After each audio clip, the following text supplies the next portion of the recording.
might be useful. Right, I should have begun recording it earlier. You guys just give me a second.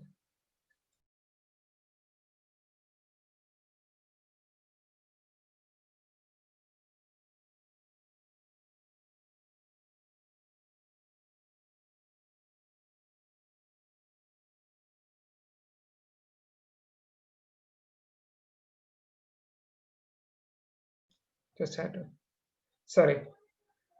Yeah. Going back to your original question. So Gautam, your question had to do with the relationship between uh, between the MLP and the CNN, right? Yeah. Okay. Before I do that, can I ask one of these guys, Jeff, since you're here, what do you understand of the relationship between the filters and the channels? Filters and the channels, relationships. Well, the filters are well, the outputs of the filters are channels, right? Exactly. The output of the filters are the channels. So you're going to have as many channels as you have filters, right? This was a common confusion that many students seem to have. You know, what is the relationship between a filter and a channel? I saw some pretty strange pictures being drawn. So now going on to your question, Gautam. I want you to state it so I can actually explain it. I guess I'm not sure how to explicitly state it. I think like my confusion is that relationship between like the filters and channels and how that would translate to like an MLP if we weren't using like the CNN structure. Okay, so let me delete.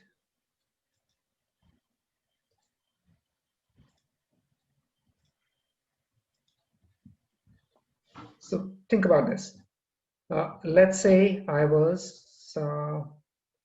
drawing. Let me do this on one dimension, right? So give me an example of a CNN, a 1D CNN. Let's say I have say three filters, three output channels in the first layer. This is layer 1, right? So let's say I have three output channels, three filters, and these each have a kernel width of say 2, right? And say layer 2, let me just say this has, let's say,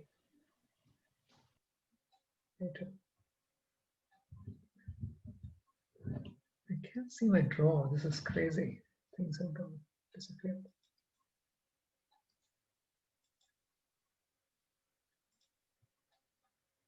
Something bizarre. Anyway, so let's say layer 2 has say 4 channels, and let's say these have a kernel width of 3.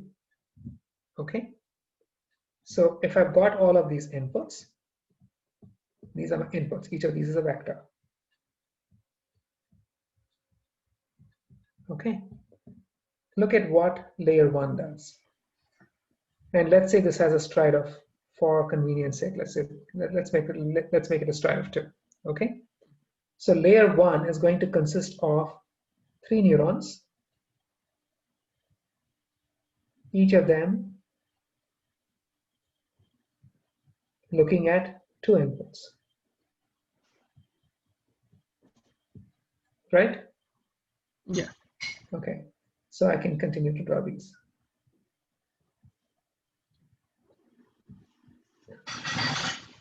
And then layer 2 has 4 neurons, and let me make this a stride of 1, for instance. Okay. What will the connections be like?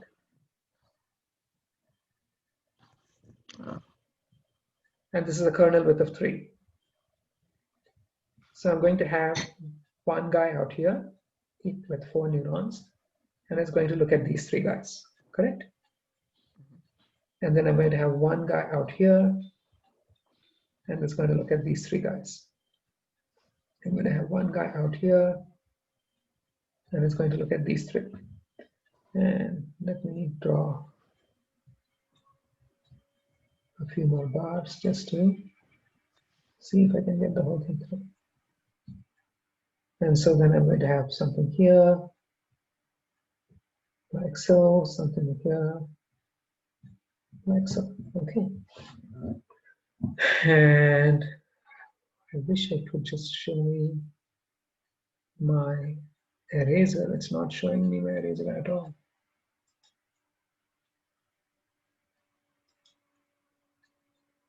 What could have happened to my eraser? I don't know.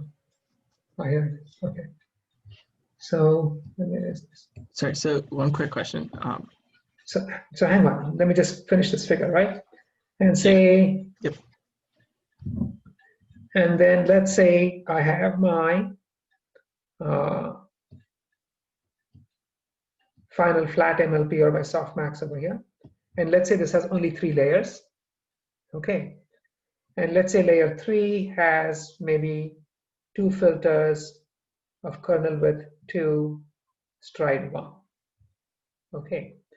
So this is going to have 2 filters over here, kernel width 2, stride 1. This has 2 filters, kernel width 2, stride 1. This has 2 filters, kernel width 2, stride 1. So you see this computation. This computation makes sense to you, correct? Yeah. Okay. And then all of these are going into the softmax. Mhm. Okay. Can you identify for me over here the which portion of the input this guy is looking at? At the topmost layer, you're interested in the topmost layer. So which portion of the input is this guy looking at? Like from the previous layer or like from the original? All the way to the bottom. Like it's looking at the like first, I think 8 inputs are feeding into it. So Jeff, can you tell me? I'm sorry, what was the question? So this one over here. So did you understand this problem layout? Yeah. Okay.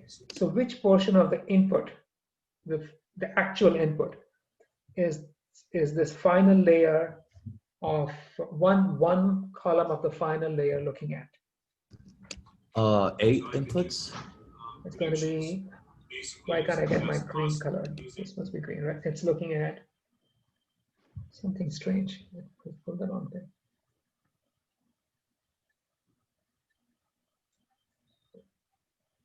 It's looking at this.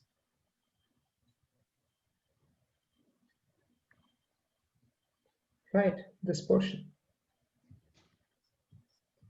That is the portion that it's looking at. Mm-hmm. And you're literally scanning the input with this triangular network. Are you not? You are, yeah. Right. So that's your scanning MLP. Okay. Did that make sense? Yeah, no, that part makes sense. So you can compress that whole structure into just like 8 neurons? Because there are 1, 2, 3, 4, 5, 6, 7, 8, 9 unique neurons, right? But the point is this, but the actual, there are 9 unique sets of parameters, but you're actually scanning with this MLP. Okay.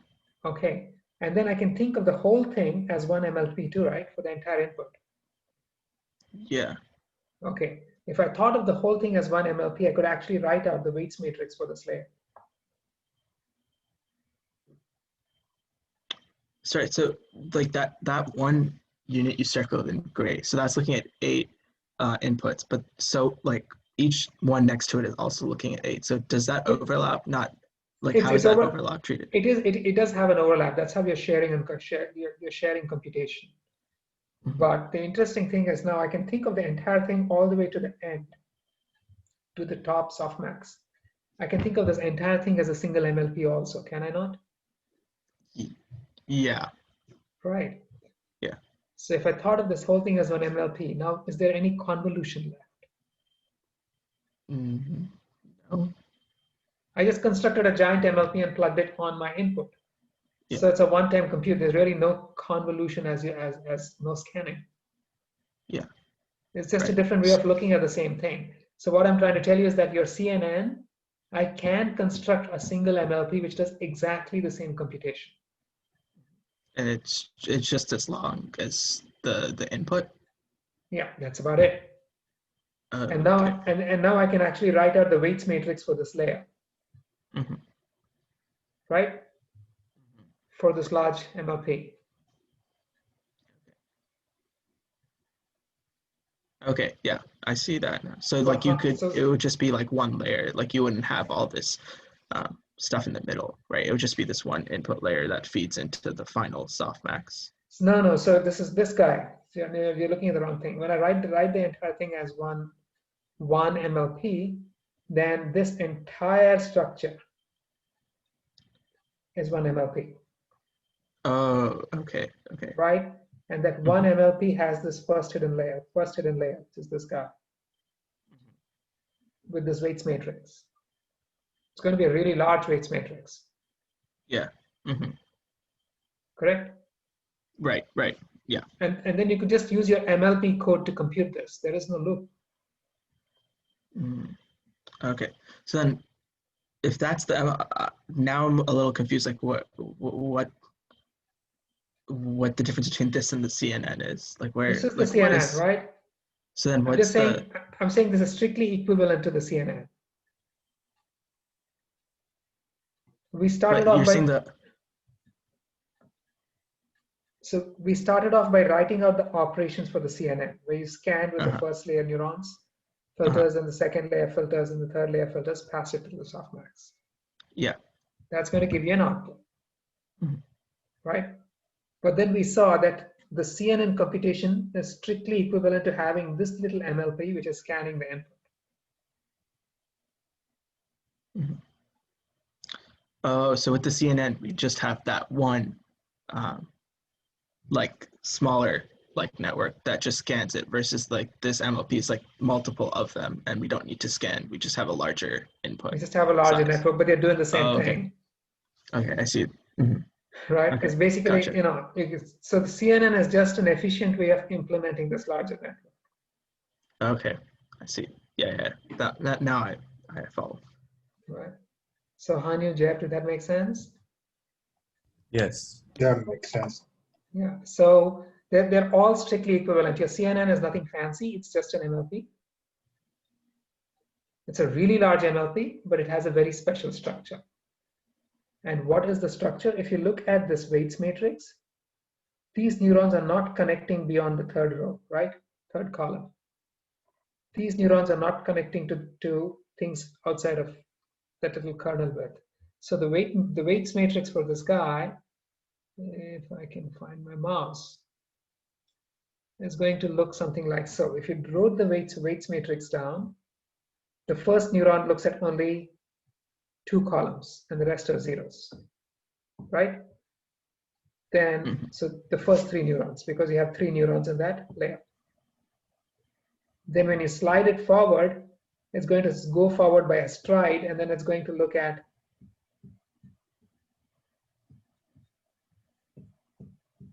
just these two inputs, and the rest are zeros. And then when you slide it forward again, that's in the corresponding MLP, the structure of the weights matrix is going to have this structure. Is this weights matrix making sense to you? Yeah. So Right. the kernel width is just referring to like how many of like the previous layers we're Exactly, we're right? looking at. And so, Okay. so this width, this is going to be the kernel width, right? Mhm. Right here. This portion is going to be the kernel width, the rest are zeros, because it's not, every single neuron is not looking beyond the kernel width. Okay. Right? And so when you look at this large MLP over here, the weights matrix will have this structure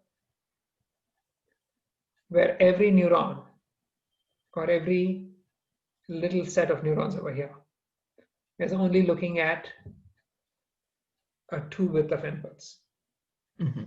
So the weights matrix is going to be mostly 0. So if you implemented this as a proper MLP, you'll be wasting a lot of computation multiplying zeros. Yeah. And storing a lot of, and your weights matrix is going to be redundant because most of it is zeros, right? The weights matrix is going to have this block diagonal structure where all of the blocks are identical. Okay. Right? So what your CNN is doing is the CNN is only computing these diagonal blocks by implementing a scan. Okay. I don't know if the rest of you guys got it, but I got it. yeah. So Hani, did you get that? Yeah, got it. Right. So it's all, they're all kind of interrelated, but the bottom line we're trying to get at is it's all just one giant MLP. There's no need to. So you can either think of it in engineering terms, in terms of how you implement this giant MLP, and then you're going to end up with scanning versus making many copies of the neurons. Right. This also goes back, if you go back to Fukushima's model, right? I think that's their way up early in this lecture.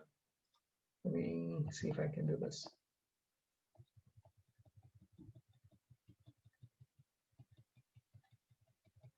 If you go back to the very first model, you had these S-planes where within each S-plane, all the neurons were identical. Right. So hi Pincho. So we also have this issue where within each S-plane, all the neurons were identical. So you could either have those many neurons, or you could have one neuron scanning it. If you had one neuron scanning it, that was a CNN. Otherwise, it was just a collection of neurons, a large MLP. All right. So that makes sense, Gautam? You remember that? Yeah. No, I get it now. That's much clearer. Yeah. So, and the number of channels is simply going to be the number of these maps. All right. Okay. Any other questions, boys and girls? I don't think there's any. Pinshu, and did you have any questions specifically? I was just kind of getting stuck on the flatten before the convolutional. After the convolution, you mean, or was it before? Okay. Before. So before, here's what happens. Let me go back and try to explain this with a figure. Okay. So let's say I have my input, and my input consists of many vectors, correct? This is my input.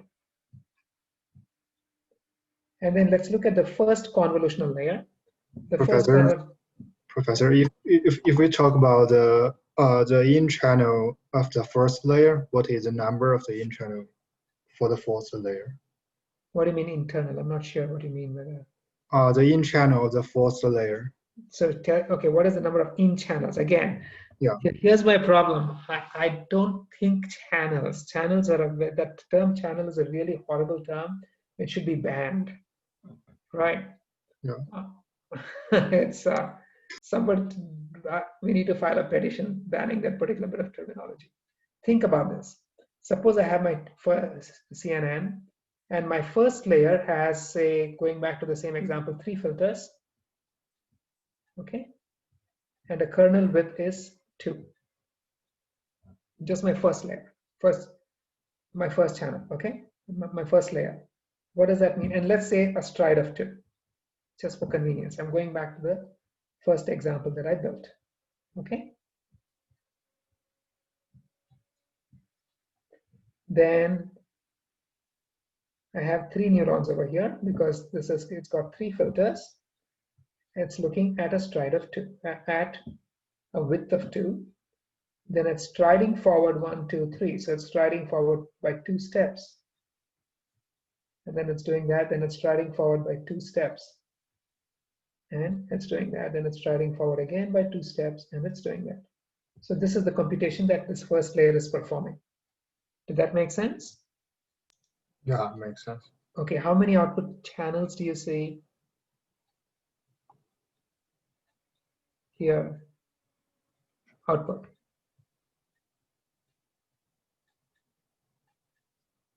Three output channel. Each of these neurons is a channel, right? Yeah. So you're going to get 3 output channels. how many inputs is each of these neurons looking at? Two vector, I see. So here is the thing. It's if this depth is d and the kernel width is k, right? Oh, Using your terminology, d is the number of input channels. yeah, Correct? K is the width of the kernel. Correct? that makes sense. And so you're looking at a total of d times k values to compute this guy, right? Yeah, There are 3 neurons over here. So you want a d times k going in. You're somehow multiplying it by some weights matrix, and you want 3 numbers to come out, correct? yeah, Can you multiply a square matrix by a square matrix and get a vector?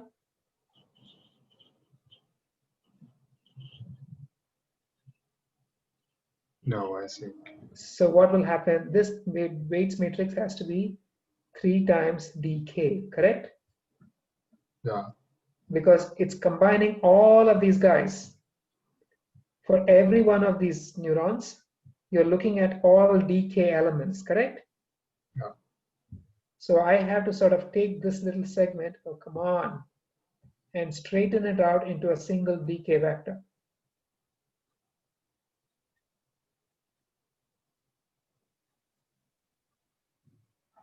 And then the weights matrix itself is going to be 3 cross dk. Did that make sense? yeah, makes sense. Right? So what is this operation over here?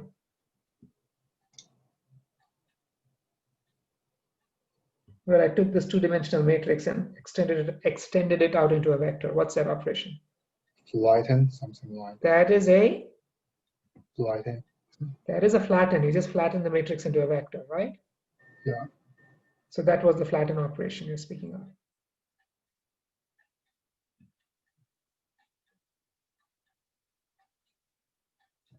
To computationally, if I want to compute the affine value over here, I take this set of inputs, I convert it to a vector.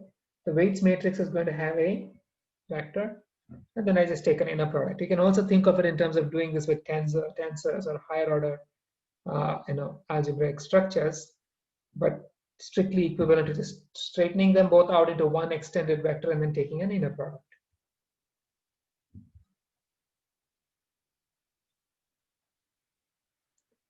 Did that make sense?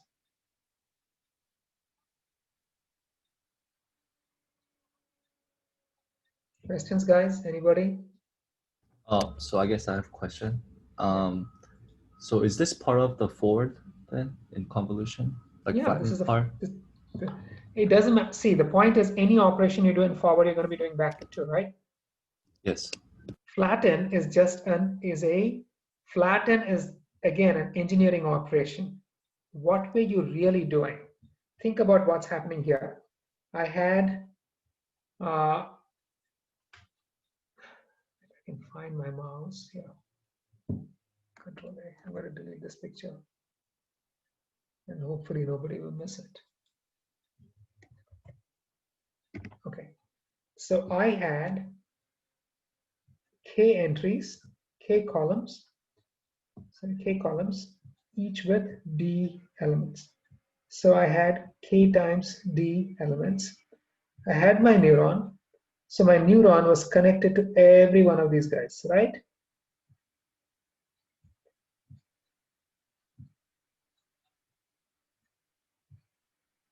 So this neuron has, in this particular case, k times d weights, which is looking at k times d inputs. It's performing a component-wise multiplication and a summation. That's how you're getting the affine value at this neuron, the pre-activation value, right? Right. So So you're going to say, I can literally say summation I equals 1 to KD, Wi, Xi, where W and X are the flattened versions of the weight and the input, Makes sense. right? Z equals. So what happens when I'm going backward to compute the derivative for, say, any particular Wi? Will I be summing? Not really, right? No. So you have to work out the arithmetic properly. Okay. Does that make sense? Yes. The math is very straightforward. It's just straight up, writing equations, and it's high school algebra. There's nothing particularly complicated about this. A lot of the complexity comes from the fact that you're trying to write code and trying to make efficient data structures. But if you were trying to be extremely naive, and if you were addressing this like somebody in high school, you would make fewer mistakes than if you put your college hat on and try to be smart.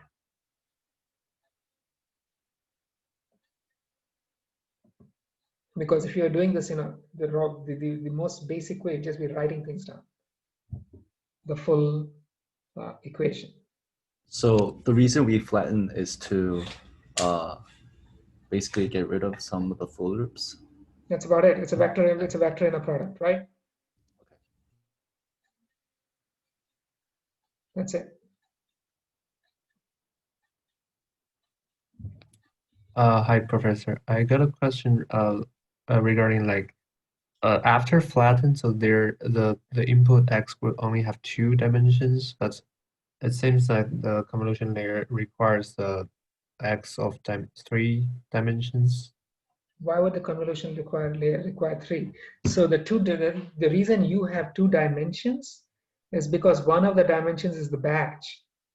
Yeah, in the convolution they got like a batch dimension and So ignore the batch. Ignore the batch. Everything I'm talking about is for one instance, right? As far as I'm concerned, you're looping over the batch. You can't collapse the batch, okay? Because you need a separate output for every entry in the batch. So then if you restrict yourself to looking at what happens for one input, you with me on that? yeah. Okay, so if you restrict yourself to what happens to one input, then the flatten, again, this is what we were saying, right? So this is your convolution operation, correct? You have all of these inputs, one input. Maybe you have 3 filters of kernel width 2, stride 2. So this is the computation you're performing, correct? Yes. So because I have 3 filters, I'm going to have 3 output channels. Yes. Okay, but look at what happens for any one filter. For any one filter, for any one neuron, the affine value that you're computing is this term. You have k vectors. Each vector has d components. You're going to have a unique weight going to every one of these k times d elements. And so I could take these k vectors, each of d elements, and just write it out as one extended vector of size kd, right? That's your flatten. Right. And I can take all of these weights and write it as one extended vector, and that's a flatten too.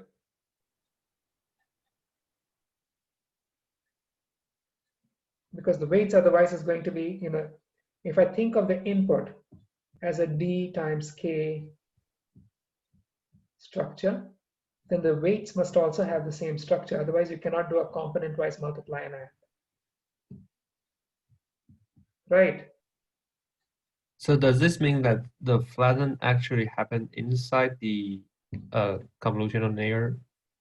Inside the convolution, if you were writing the convolution, here's what I would do. I don't know how the TAs have asked you to do it, but if I were being extremely naive, then consider this.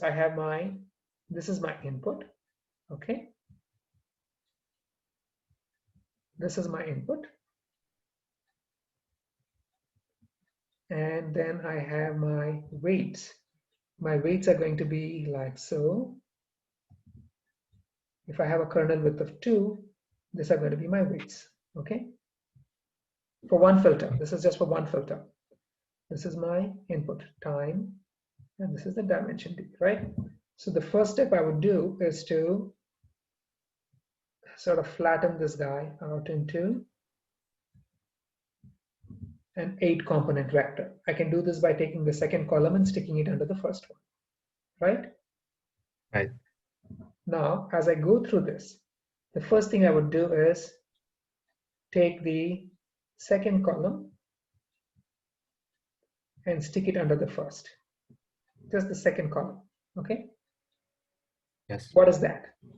That is the equivalent of flattening this pair, right? Right. Then take an inner product between these two guys. That's going to give me my first output. Then I take my second, oh shoot, here's my wonderful OneNote doing this again.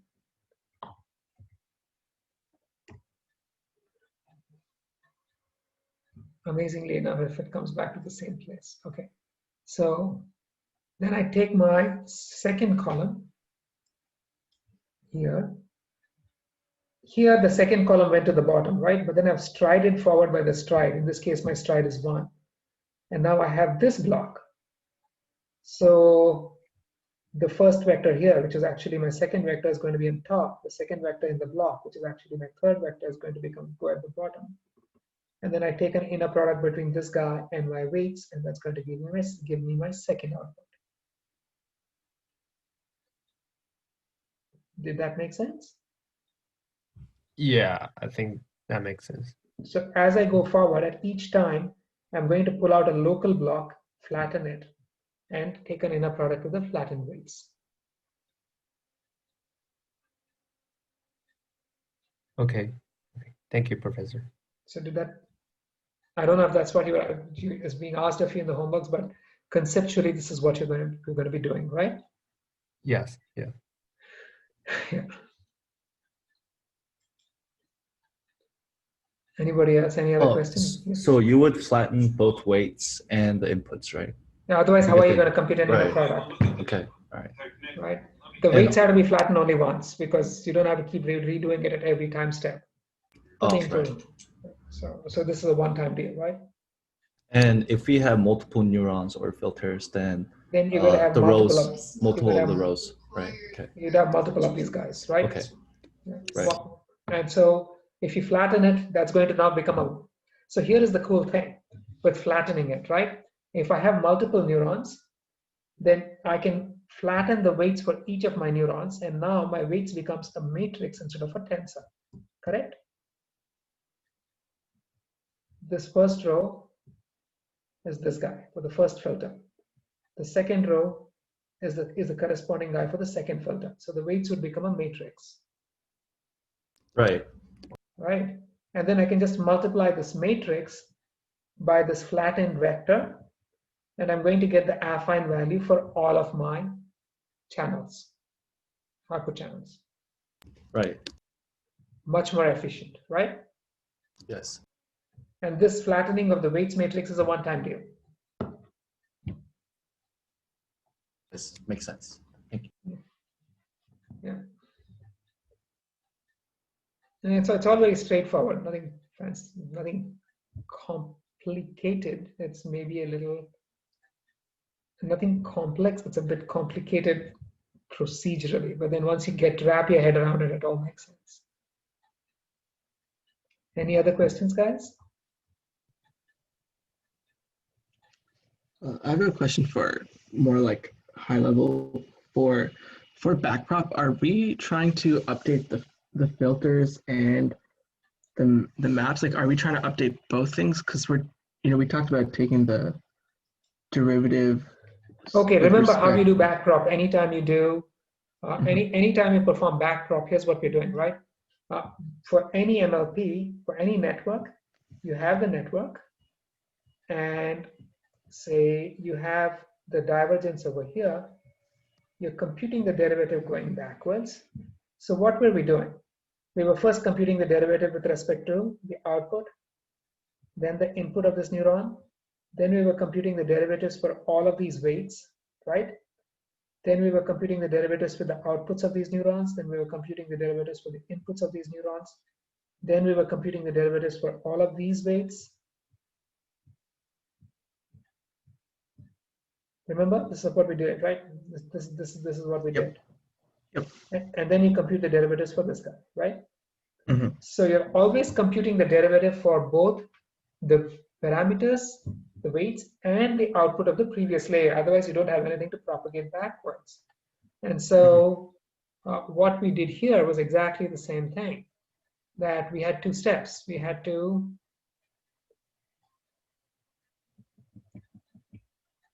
assuming I can get there faster. So assuming that you had got the derivative with respect to z, Mm-hmm. going backwards, which means that you had all of these, the affine values for all of the channels, basically, right? Yeah. Once you got the derivatives with respect to these affine values, you had to propagate these backwards to compute two derivatives. One is the derivatives with respect to all of these filters, and then the derivatives with respect to all of the activation maps, that channels on the output channels of the previous layer. Mm-hmm. Right? Otherwise, Okay. you'd have nothing to go backwards, send backwards. Mm-hmm. Okay, but then I see. So then when we update, like once we've got all the derivatives, we only update the filter values though, right? Because Obviously, the because those things inputs- are those right. things are not parameters to update, right? Okay, yeah, okay, got it. Right. Yep. Yeah. Okay. In fact, for the max pooling and the mean pooling, there's nothing to update. You're just pushing things back. Okay. Yeah. Any other questions, kids?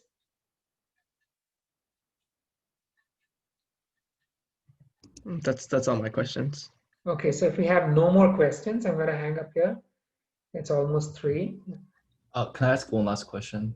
Yeah, I have time till 3 o'clock. Go ahead. Okay. So I was trying to implement convolution 1D for the homework, and it tells you to look for the lecture slide. I think it's referring to lecture slide 66 and lecture 10. And I was looking at this, and I know this is 2D convolutional, but the pseudocode seems like is this not a, I have pseudocode for both 1D and 2D, right? Let's see if it's on this. So everything that I've shown, I keep switching back, switching between 1D and 2D, which is a bit of a pain. But you know, some things are easier to explain visually in 1D than in 2D. So is this the one that you're speaking of? yeah, is this Okay. This is 2D, right? This, you're going over 2 dimensions, so it's 2D. Right. Yeah, so I was looking at this and I felt like this doesn't account, there's no stride. There is a, okay, so if you go back to the previous lectures, right, you would actually automatically also get, that also mentions the stride. All that happens is, let me see if I've got this somewhere here. Add an equal. So all, somewhere here is everything addressed, right, including the strides. So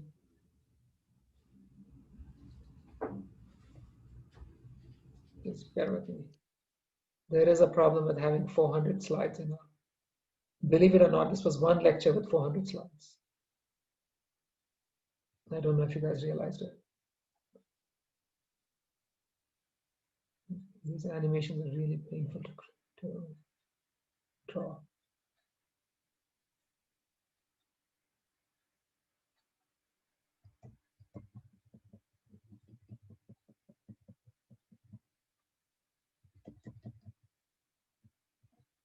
Did I have this here? Okay, no.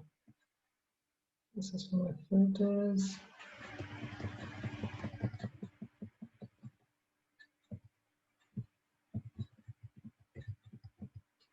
Just a second. I have to go through too many slides to get to my pseudocode.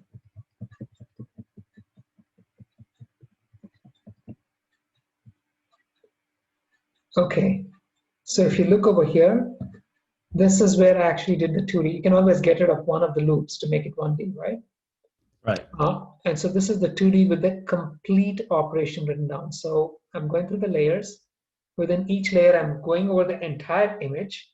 At each location, I'm going through all of the output channels. And for each of the output channels, I'm going over all of the input channels to compute the affine value. And then I'm applying the activation. This is just a straightforward computation if you were doing this in a very simple brain dead sort of way, right? And Okay.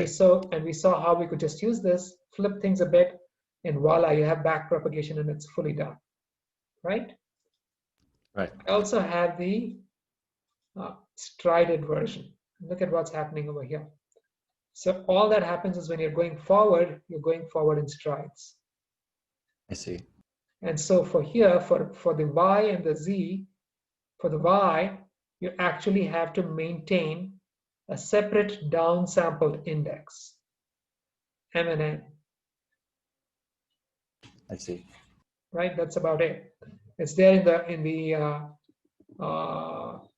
in lecture 8, in the lecture 8 slides as well, either lecture 8 or lecture 9. Take a look.